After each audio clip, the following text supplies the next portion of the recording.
Celtics Beat is brought to you by FanDuel, the exclusive wagering partner of the CLNS Media Network. What's up, everybody? New edition of Celtics Beat as July and free agency and summer league. It's all right around the corner, but since the last time we had a show, there's been some news. There have been some happenings in the land of the Celtics. Adam Kaufman and Evan Valenti. Robb is here. More on that in just a moment. I think we can all agree the biggest news since we last recorded a show, Ev, would be the Celtics drafting Jordan Walsh out of Arkansas. That's pretty much about it. I don't know what else.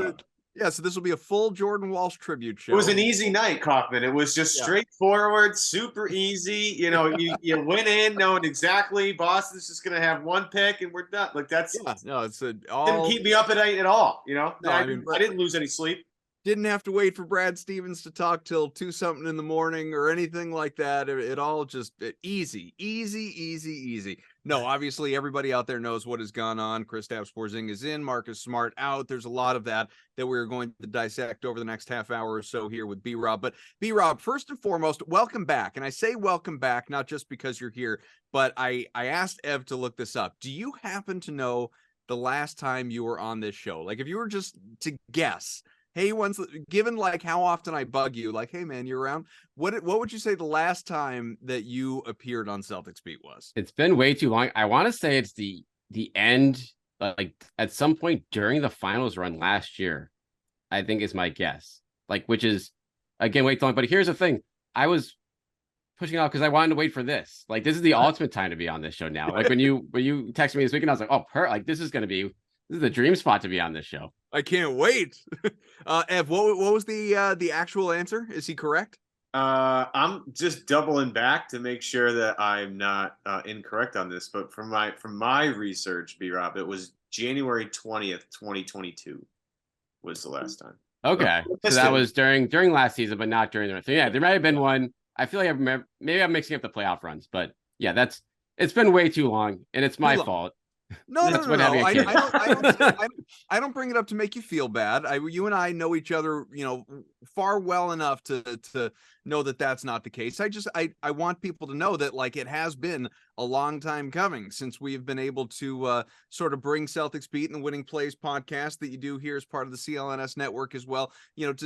These two things needed to clash again. We needed to bring these back together.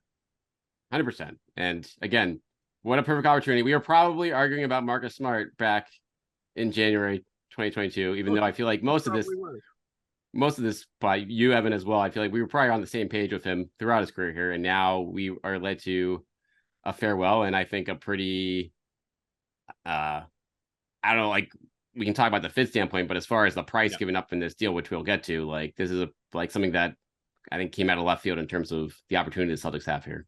Yeah. So just because we don't have like hours and hours to spend talking about this where we could go over every angle, and the fact that, we're days beyond this trade having happened, a lot of people have dissected many angles of this. I would like our show to attempt to move the conversation along a little bit, but because as you alluded to, like Evan and I anyway, I'm sure you have on your show, but Evan and I, we haven't even discussed this publicly yet here on this show. So I have to at least, reveal some feelings. And I would say that based on the text messages that have been exchanged since, I can confidently say Evan and I were on the same page in not liking this deal. Where I would say we did deviate is that the original incarnation, where it was the Clippers, it was Malcolm Brogdon, it was Porzingis coming in, but it wasn't Smart leaving. Ev was still kind of on the fence, and more of that was the morality of Kristaps Porzingis and what happened allegedly back in 2019 than maybe his specific basketball fit. For me, yeah, like do it. Get like Brogdon's contract, was going to age badly, and now it looks like again possibly will age badly here with the Celtics. But if you can swap Brogdon and get Porzingis and really give up little else, to me that's it borders on no-brainer. So I would have very enthusiastically made that trade. You had to improve the front court. We know what Porzingis, he's not the most elite defender, but we know what he's capable of offensively, obviously, and floor spacing and how big an asset he could potentially be in terms of fit and spelling Al and Robb. And obviously there are the injury concerns, all these things that we will touch on. But then you change the trade. Not your fault necessarily. You could say it was cold feet by the Clippers or the Celtics' impatience. A lot of different things have been reported, obviously, but they were up against that deadline where Porzingis had to opt in on his $36 million option for next year. Some speculated, well, couldn't they just push the deadline off? And there have been sort of conflicting reports as to whether or not Porzingis was willing to do that. So let's just say he was not willing to do it. You had to get something done by midnight. Well, that sort of forced the Celtics' hand, obviously, because otherwise he was going to hit free agency at that point in time. And the Celtics could not acquire him in that version of things. So it becomes Marcus Smart going off to Memphis. And I didn't like it for a range of reasons.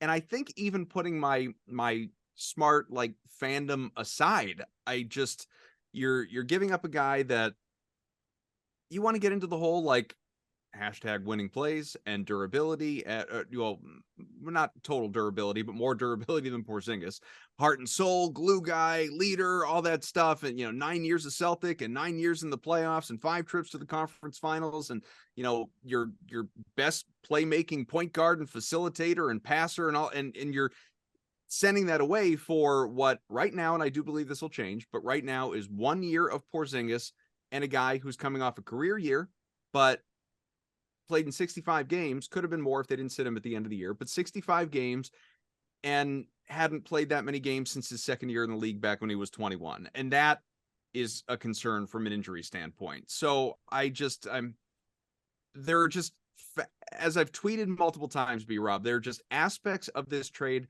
that honestly I don't really understand, that I don't feel Brad has properly explained yet, not that he has to. And I just believe there is another shoe to drop that we are completely unprepared for right now as people watching from the outside. I mean, I agree with you from that standpoint. Like the roster as is right now does not make a whole lot of sense to do this. If this is it, or if this is just like marginal tweaks on the fringes. The fit there, that this is not a team where you're like, oh, that you have a much better chance of winning next year compared to what you had before. And so that is the big question right now. And I think we saw some steps of that in the last week or two with obviously the first round picks they got in the trade for Smart itself on top of Porzingis, and then flipping some of that into future second round picks. So now they are pretty well positioned stockpile wise with their draft picks to make not a huge splash, but a notable splash. I think something like a starter level player, I think, with packaging some of those picks with a Malcolm Brogdon type, or maybe they do it in some sort of Grant Williams sign and trade type situation. There's a few options in play there, but I don't know, like that's, to me, that's like, it's tough to fully judge this deal in terms of we see what this team looks like in 2 or 3 weeks from now, as opposed to, 1 week heading into free agency. My biggest, and we'll get, I know you have many thoughts on this as well. My biggest thing with what you're talking about with roster construction was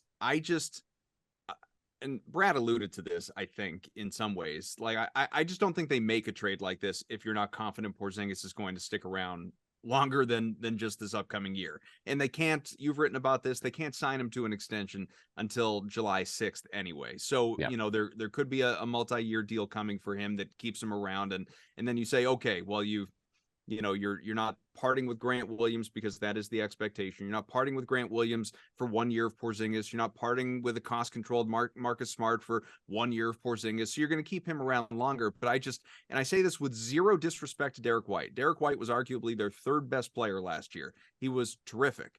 But if you look at what his strengths are, I just don't look at him and think starting point guard of this team.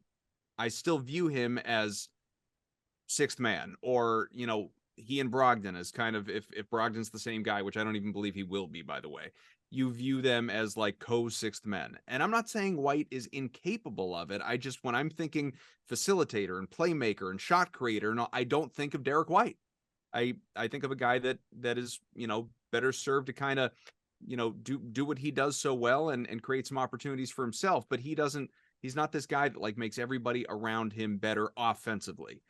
Maybe I'm wrong about that. Maybe people listening, or maybe you guys disagree with that, but that is my view of Derrick White. And so, I would like to, I know it's not like it's going to be Chris Paul or something like that, but I'm just not sure the starting point guard for this team is currently on this roster. No, sir. I want to hear Evan's take on this in terms of like. Well, I definitely the Smart deal itself. with the fact that I'm devastated that Smart's gone. It's just, and I have to separate like my fanhood attachment to Smart from basketball sense. There are some basketball cases that have been made over the past couple of days that make sense, including like maybe Smart's voice is too big. They want the Jays to lead. You can't have them lead if Smart's like. I get some of that stuff. It's just hard, as a guy who rooted for Marcus Smart for 9 straight years to have him traded basically while I was sleeping. That's just a tough one to chew on. However, I want to push back against Kaufman why he doesn't think Derrick White could be the starting point guard for this team, because if I mean, granted, they could go out and get someone. Now that's definitely on the table. Who they could get to be their starting point guard, I'm not quite sure. I know there are a lot of guards in this league, but usually the starting point guards are pretty entrenched to where they are. But like Kaufman, I don't know about you, and B-Rob, I don't know about you, but like, is anybody outside of Derrick White making a good entry pass to Kristaps Porzingis on this team? Because I don't see another guy outside of Derrick White that can really do that consistently. I mean, I know Robb can pass, but I'm not quite sure how much time you're going to spend passing big to big. I think you kind of need Derrick White to start at point guard because he's the only guy that's going to get Kristaps the ball. Well, and to be clear, if the starting point guard is on this team currently, yeah, it's Derrick White. I'm saying I'm just not sure you can't find a better alternative elsewhere. And I wish I had a name.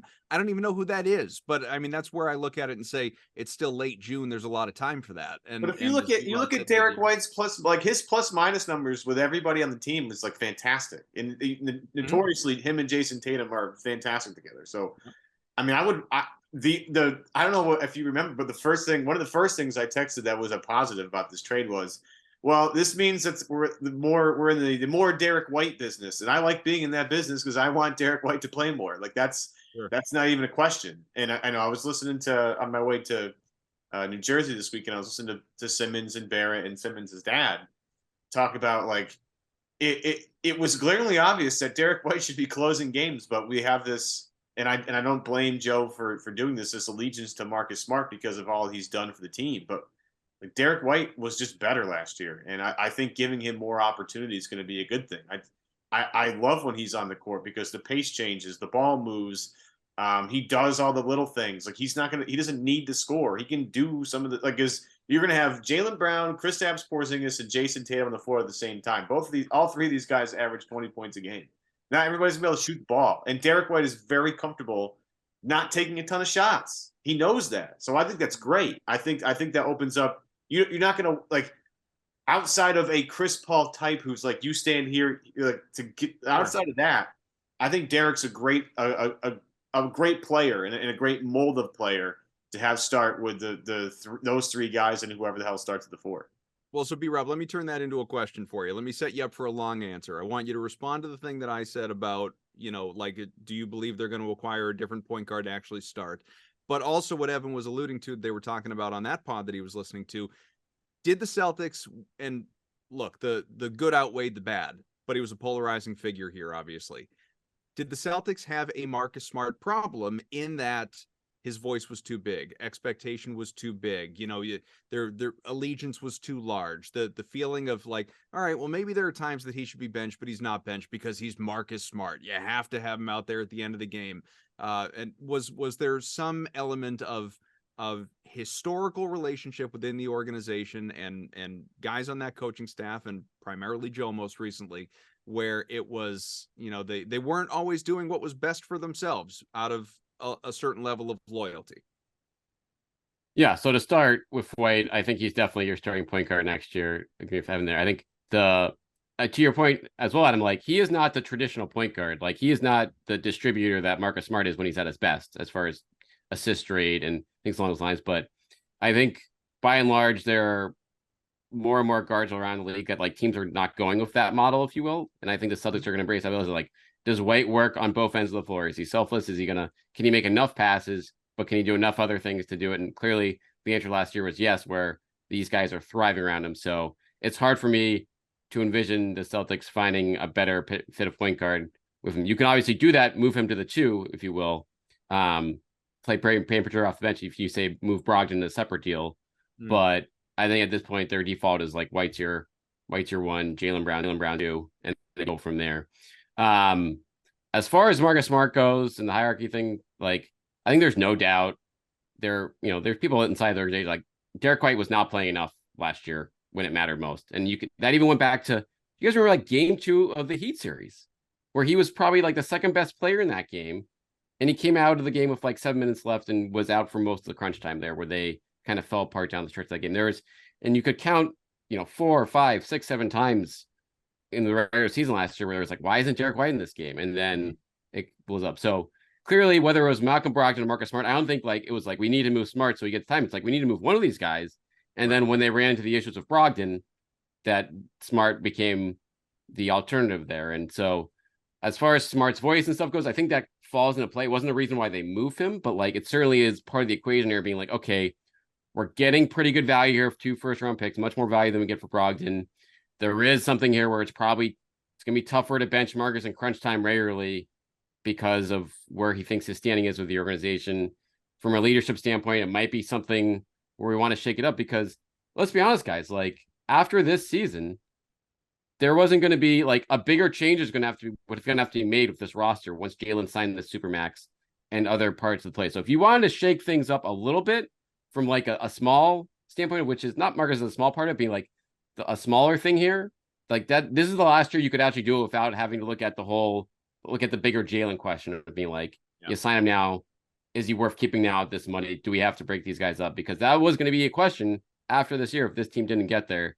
Now you can at least look at it from like, okay, this team has not been able to get over the hump. Smart isn't the reason for that, but he's kind of part of that equation in terms of their struggles in, late game offensively, et cetera, at times. Like, at least we can see if that is part of the problem here and see if Derrick White might be part of the solution. Well, look, if there's an aspect to this deal, and I've thought about this more over the last day or two, if there's an aspect to this deal, guys, that makes me like giddy kid in a candy store excited, is we have so many friends, colleagues, like people within the media that do what we do, or obviously just friends that are fans that, again, Smart, most polarizing Boston athlete, period, since maybe Tuukka Rask, and before that, I have no idea. Like, Smart is there's no in between. There aren't people that just sort of like kind of appreciate the guy. It's like either you love him or you hate him. Like I had texts ranging from I am out on the Celtics, I'm gonna root for another team, to this is the best day of my sports fandom life since the Sox won the 2004 World Series. Yeah. I like it's and everything in between. So what made me excited was, I don't know what the hell's going to happen next year. Nobody does. But I am thrilled that whatever it is, if it goes well, if it goes bad, people are not going to, as they so often do, point at Marcus Smart and say he was the reason. Mm-hmm. If the Celtics come up short in the playoffs next year, if they are not if they don't have the defensive identity that people want them to have, if they don't have a certain toughness that people don't want them to have, no one is going to say, if nothing else is going to go the other way, it's, man, you could use a guy like Marcus Smart. But if they're like out there shooting like crap from 3, or, taking like poor shot selection, or, the Jays aren't leading the way you want them to lead, no one's going to say Marcus Smart got in the way. Why is Marcus Smart taking the final shot? WTF. And I'm thrilled. That at least he's out of the crosshairs of people that honestly a lot of the time, Rob, just would lazily point to Smart whenever something would go wrong. Because now, I don't know what's going to happen next year, but now we can fully say, like before, it was the Jays team, but it was the Jays and Smart. Now it is truly Jason Tatum and Jaylen Brown's team. And if it goes well, great. And if it doesn't, it's on you. 100%. That's a huge part of this equation. I think it's a really good point by you from that's not an out for them anymore for the Jays from that standpoint. And to be honest with Smart, like I've been hard on Smart over his career here at points. This past playoff run, he was like far from, like there are no or very few situations where he was a problem for this team during this past run. I thought that was like one of his best postseasons ever overall.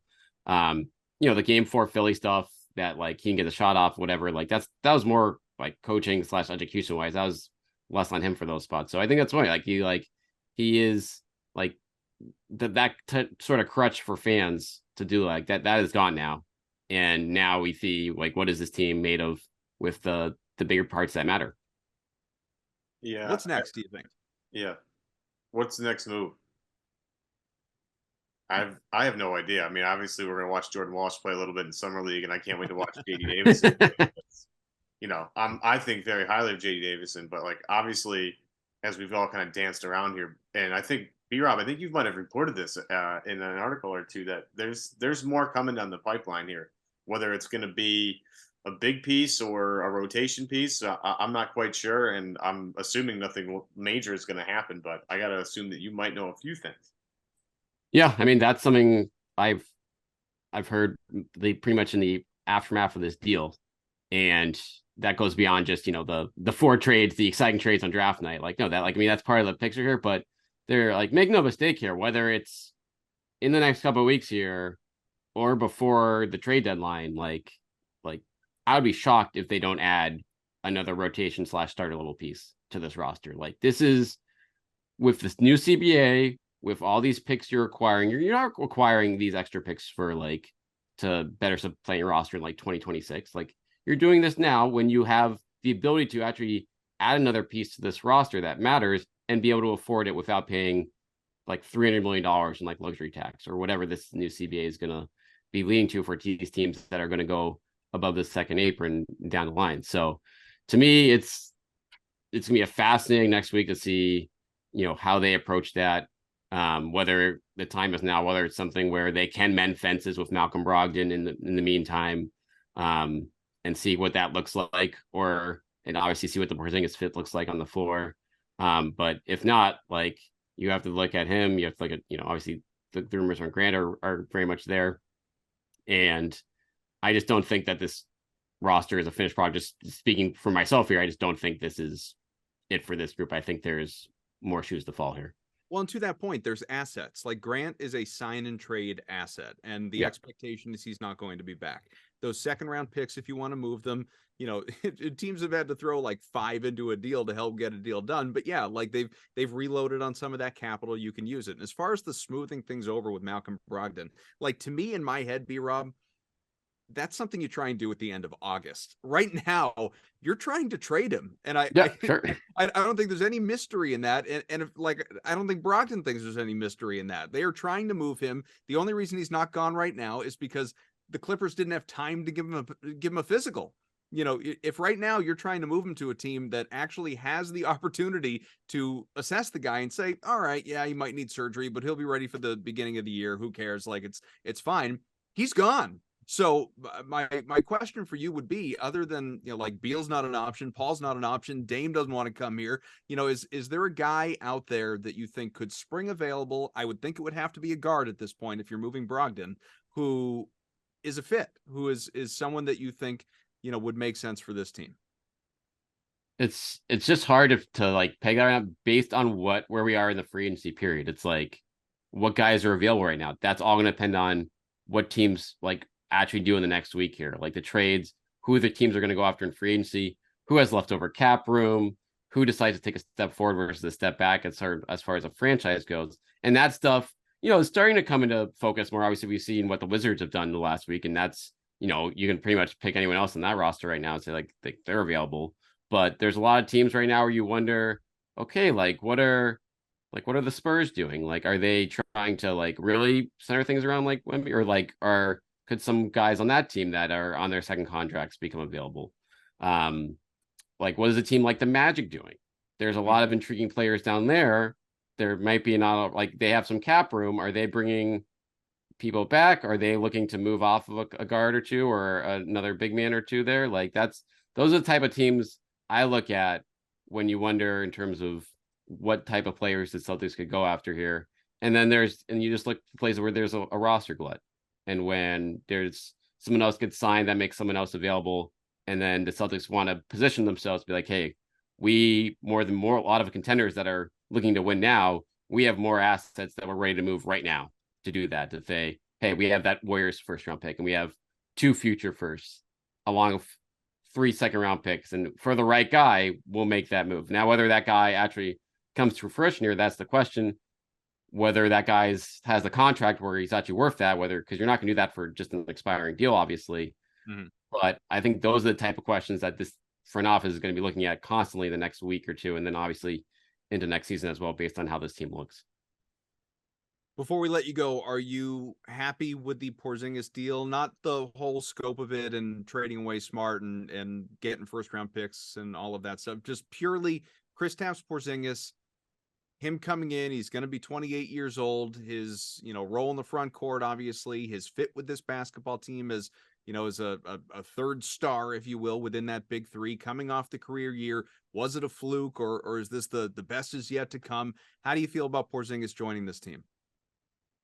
It's not a guy I'm crazy about in general, but I also think given what you gave up, like if not a huge, like the fact in my mind, it's like you got 2 first round picks for Marcus Smart and Porzingis is like the bonus. And that's not the way it really looks, but like the real value of this deal was, I think, the draft capital over like a year of Porzingis at $36 million. Now you have the ability to re-sign him here. I have questions about the on-court fit. I have questions about how like playing with Al and Robb and whether that's like a double big that they're obviously they like to play, like how that's actually going to fit from a mobility standpoint with those guys offensively, I think is a big question mark. But offensively, there's no question. Like he is far better, like all around like scorer than Marcus Smart.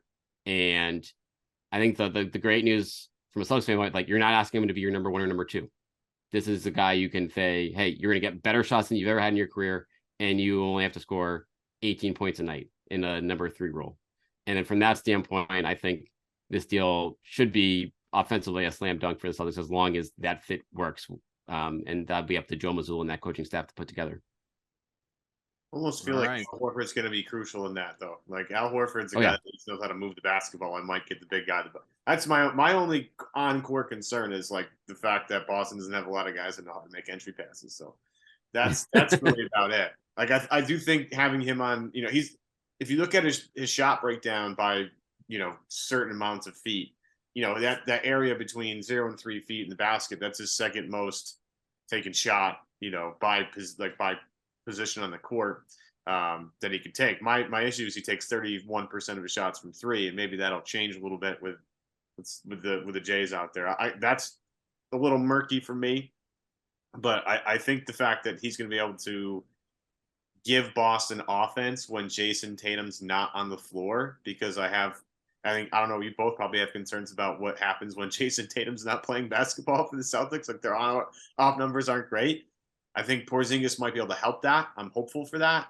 But I'm like B-Rob. I have some question marks about how this is going to really work. I'm a little more optimistic about it, though. I think they'll find a way to make it work.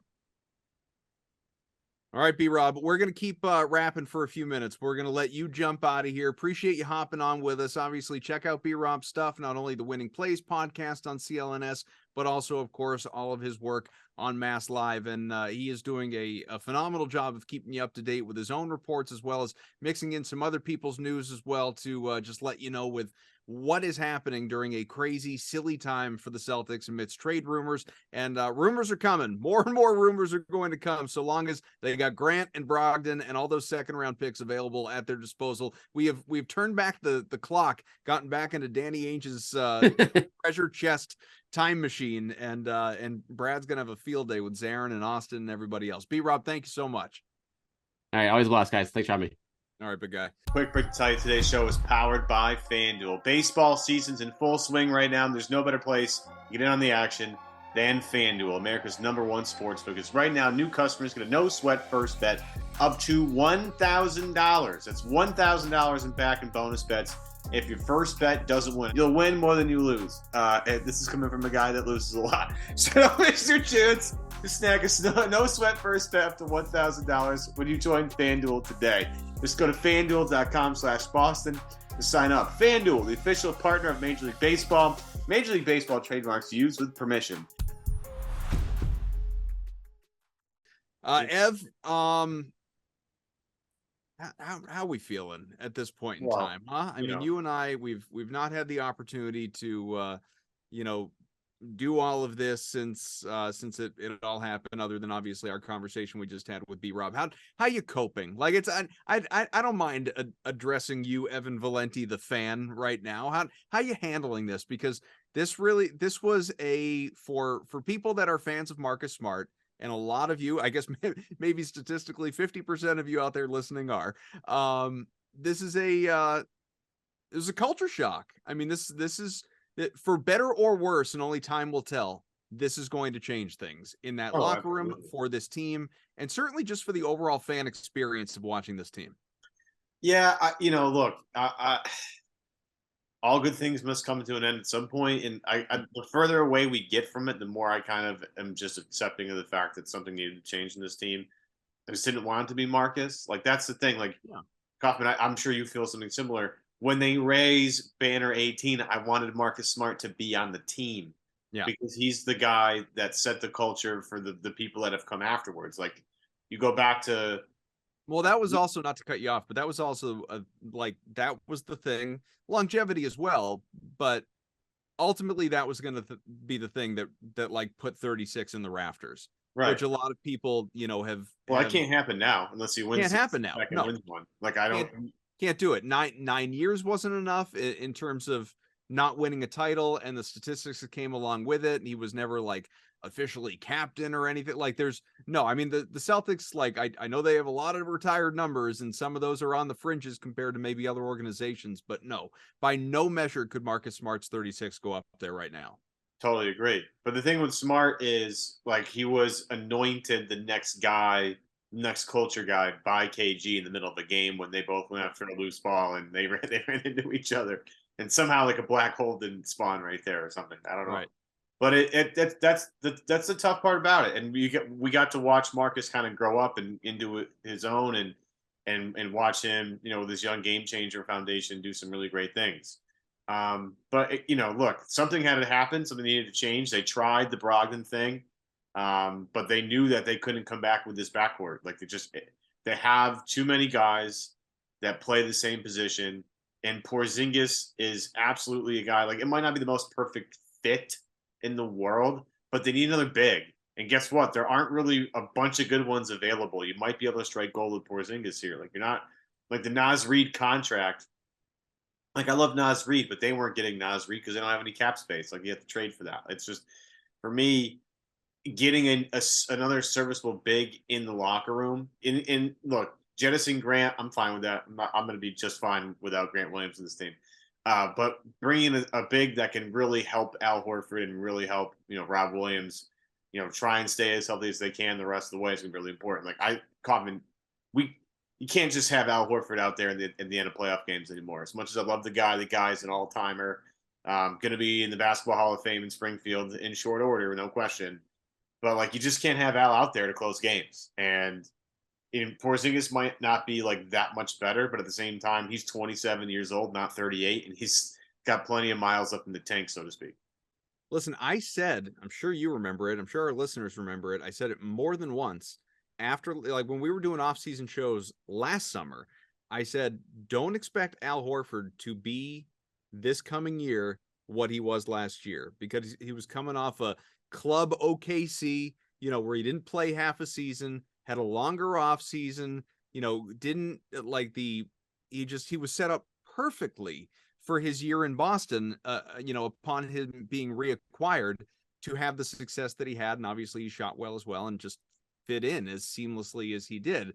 There was no way playing until mid-June or whatever it was against the Warriors, short off season coming back, that he was going to be able to be the same guy when you factor in another year older into his late 30s. And that's not a knock on Al Horford. That's just father time, man. Like, that his body was not going to hold up the same way. And I think we saw facets of that throughout this playoff run where, like, largely he stayed healthy over the course of the year. I don't think they managed his minutes nearly well enough. And so that's something they'll try to do here with Porzingis, and more rest nights, or just playing him closer to 30 a night as opposed to 33 or whatever he played. I don't even remember at this point in time, but the shot just disappeared. And I don't think that was like this fluky thing. Like, he just sort of forgot how to shoot for a couple weeks. I think fatigue catches up and your Has body to. He was the second highest 3-point shooter in the league this year. He was top 4. I flip him and Brogdon all the time. And over the course of the month and a half or whatever it was of playoffs, it just, he got out of rhythm a little bit. He was missing wide open looks. This wasn't like, oh, they, were defending him a different way and they were in his face and everything was contested. Like wide open threes, shots that he's knocking down, probably 6 times out of 10 throughout the regular season, he was missing with regularity in the playoffs. And a lot of that is just age and wear and tear. And to your point, that's not getting better. So like, I don't want Al Horford traded. I don't want him cut. Like, I love Al Horford, but you got to prepare yourself for that. And you can't count on him at this age to have a certain role. Like, he may not even start for this team, a bulk of the time. We'll see.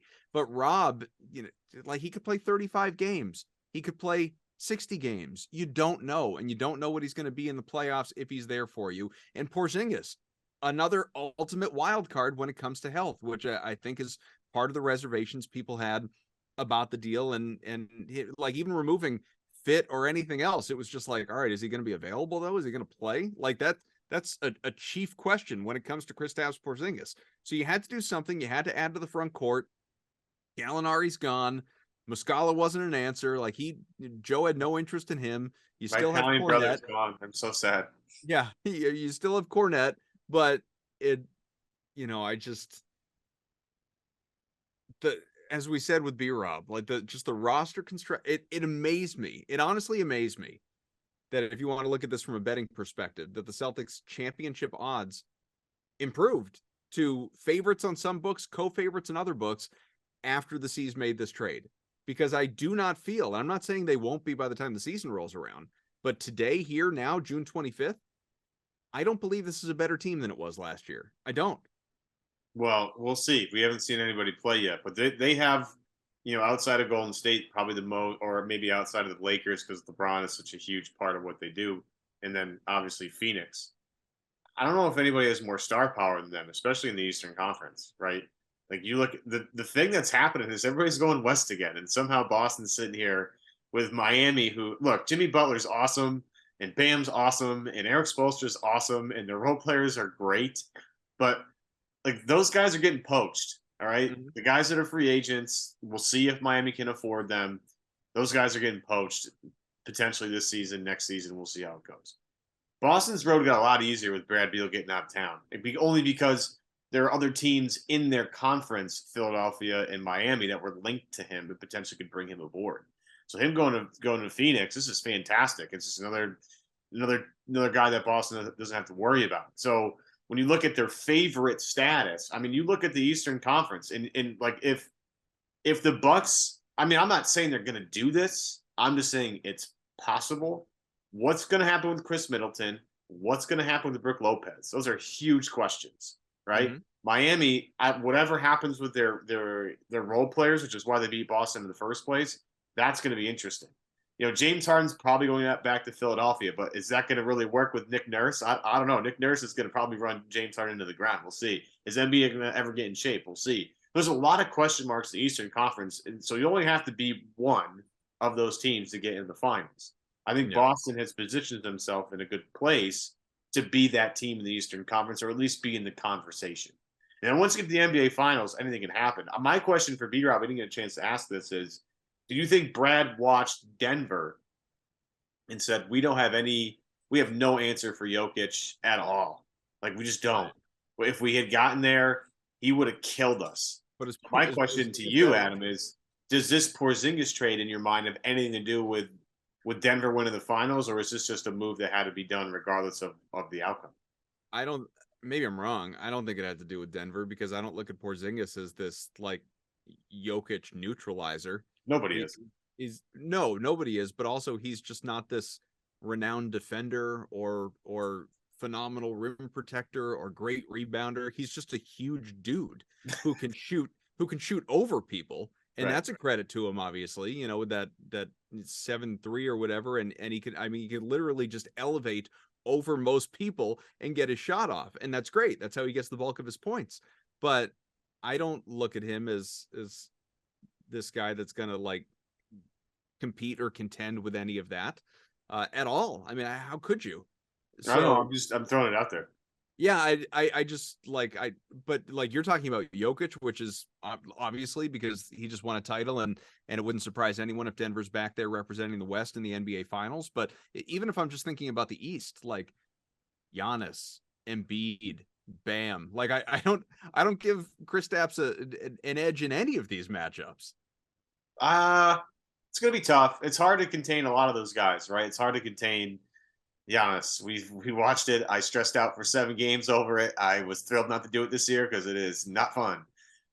With Embiid, like I don't sweat Philly. I've been saying that for years now. I don't sweat them at all. Embiid, but you felt that before the trade, so that's not like a Porzingis against Embiid thing. No, that's not. I don't really care. Yeah. My position on Philly has not wavered at all with the addition of Porzingis. I actually think it might be slightly easier now. The Bam stuff and how they'll beat a zone, which is what makes Jordan Walsh kind of interesting. That's going to still be a question mark because this team just falls apart against Miami for a lot of reasons. And Miami's mental toughness is probably one of the biggest ones. So that'll still be a question mark for me. I think that a lot of these other contenders have not answered a lot of questions either. And Boston is at least trying to solve a problem. They're at least trying to say like, hey, like we can't run this back. We got to do something a little different. Porzingis gives us a low post anchor that we can throw the ball to, even though he shoots most of his shots from the 3-point line, which is obviously right up Joe's alley. Joe loves more threes. So again, we'll see how it goes. I think, again, I have questions about the fit. I just was curious if, you look at Denver and say like, yeah, like obviously nobody is going to be Jokic. It's just not possible. He's one of one. Right. But having a unicorn type guy and, Giannis is one of those guys. Porzingis is one of those guys. Porzingis being the quote unquote one of the original unicorns. I think Durant labeled him one of that.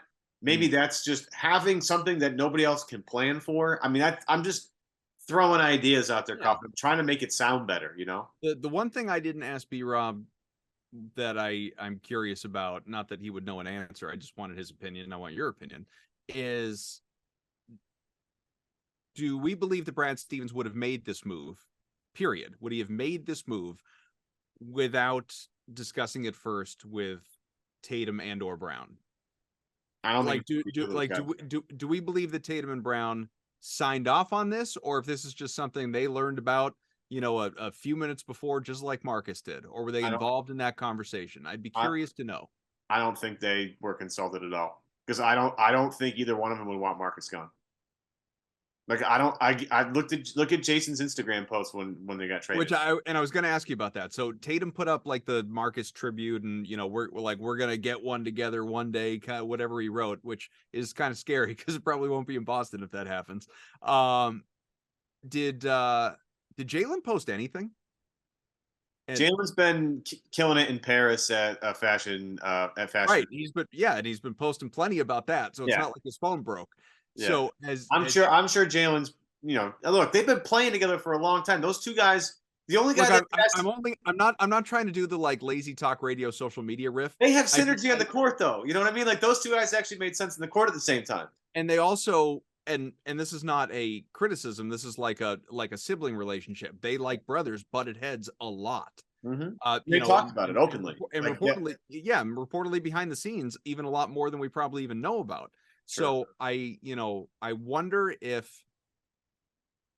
I don't want to say like Brown wanted Smart gone. That's not what I'm insinuating, but that's what we should be doing. Okay. Yeah. That's how you get clicks. Yeah. I wonder, but I wonder if he's maybe more okay with it than Tatum.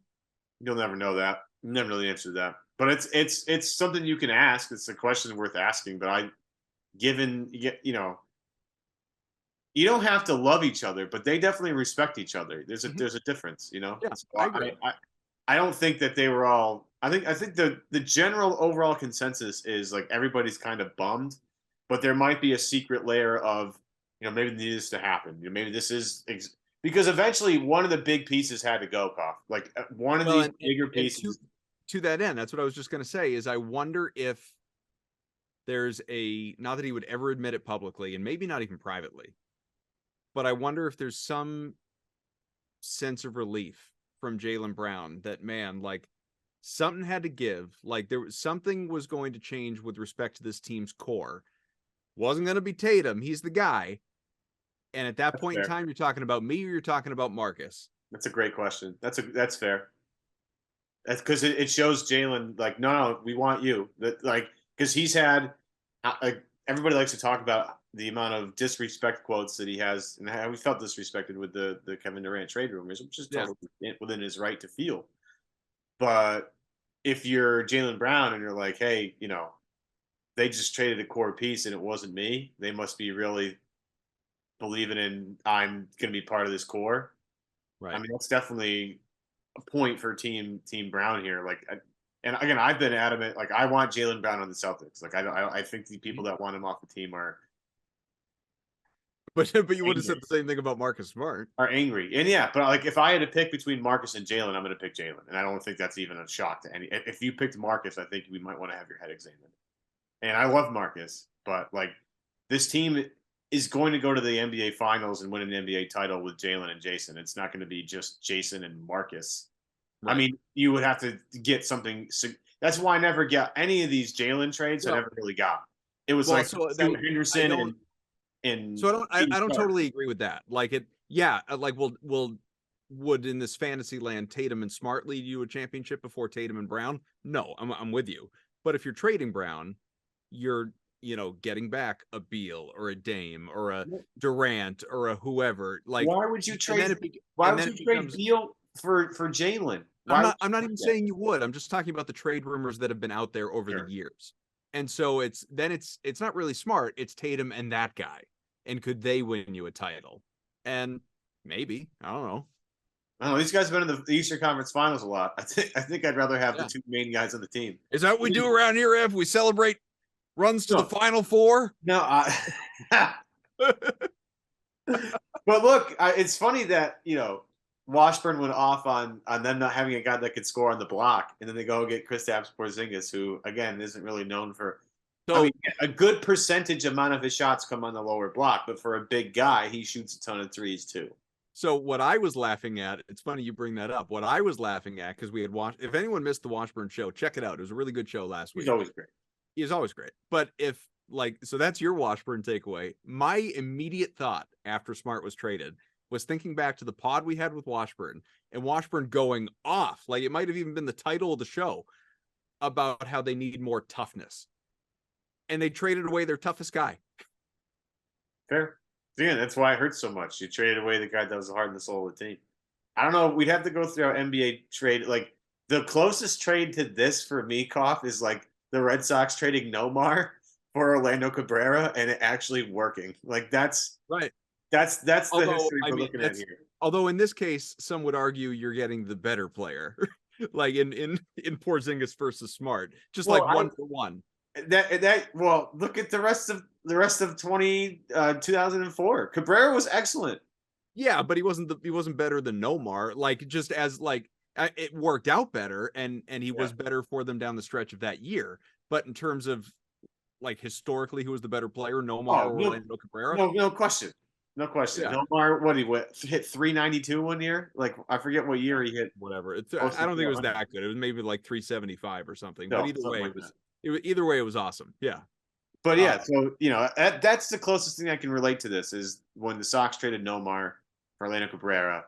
I was heartbroken then. I remember the radio in the morning when I woke up in the morning and just being like absolutely every Red Sox fan at school was like just depressed and you're bringing in Doug Minkiewicz and Orlando Cabrera. Who? Yeah. Some guy from the Expos? Why are we trading for a guy from the Expos? This doesn't make any sense.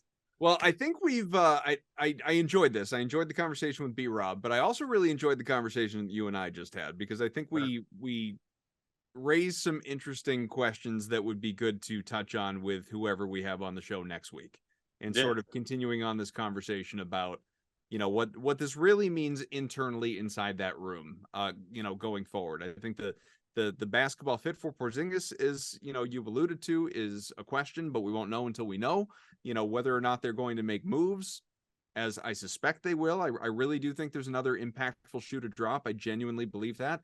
What that is and when, we won't know until we know. But I think some of these unknowns that we're never going to find out are kind of more fun talking points about, reaction from Tatum and Brown and what it means to them and how they feel and what's to come of this team going forward. Did Brad leave any hints in the 2 a.m. press conference? Because I wasn't awake for that, and I haven't gone back. I was awake. I deliberately waited up. I'm like, my God, like, when is this? And I wasn't there. Like, Robb and all these other people were probably there, asking questions. But I'm like sitting, in a recliner, like waiting up, watching a movie for Brad to talk. And put Fast 10 on. I think I was watching The Dark Knight, actually. There you go. That'll work. I just needed a movie about death.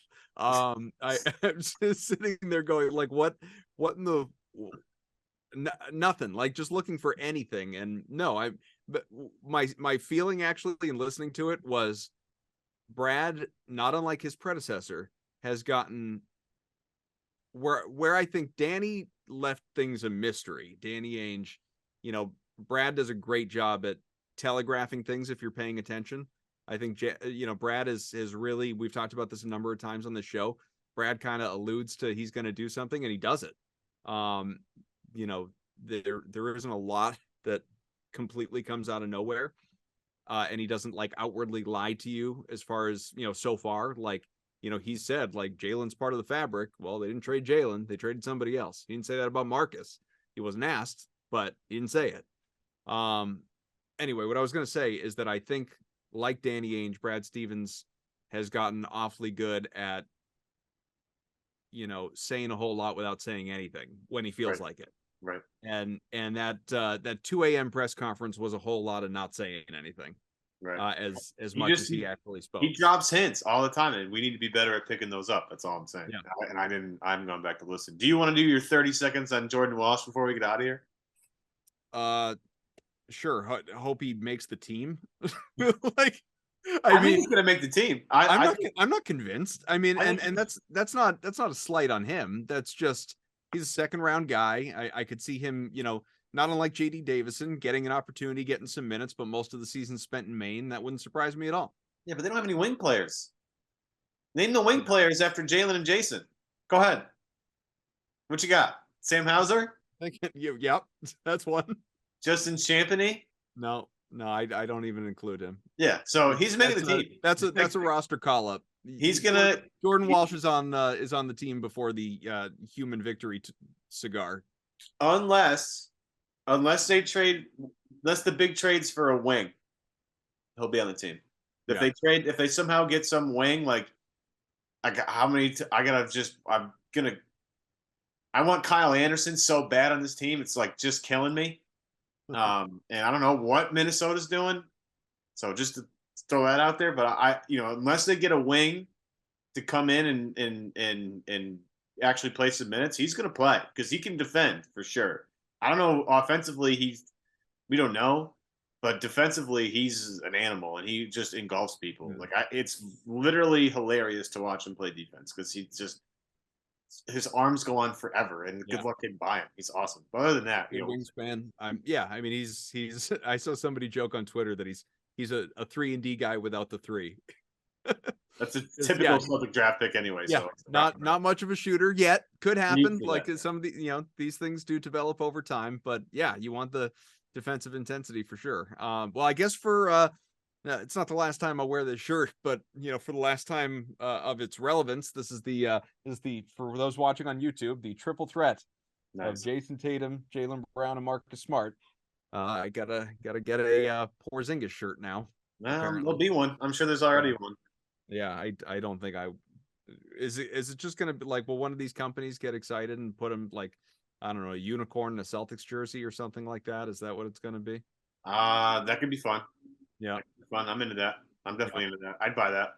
There you Get go. Pete Rogers on it. He'll find some cool design to do. There you go. Yeah, that'll be it'd be like the Celtics jersey with a like a Care Bears figure. Wasn't there a unicorn on Care Bears? You're out of my comfort zone at this point, Kaufman. Out of most people's. Yep. We gotta go. That's when we've been going too long. But thanks to Robb. Great to have Brian Robb back on the show. We're gonna miss you, Marcus. I know you're not listening. You probably don't listen to any of these Celtics podcasts, but in the event that you've ever tuned into this one for 3 seconds, it's been real. It's been fun, a lot of fun, almost a decade, and genuinely wish you all the success in Memphis. The grit and grind era returns, to the Grizzlies, and that's a team that, especially with what's been going on with John Moran, is going to need some veteran leadership. So curious to see what happens with Memphis, which was already a very good team before obviously acquiring Marcus Smart. But the Porzingis era is underway in Boston. Again, thanks to Robb, thanks to Evan. I'm Adam. We'll talk to you again next week. CLNS Media's Celtics coverage is brought to you by FanDuel. New customers get a no-sweat first bet up to $1,000. That's bonus bets back if your first bet doesn't win.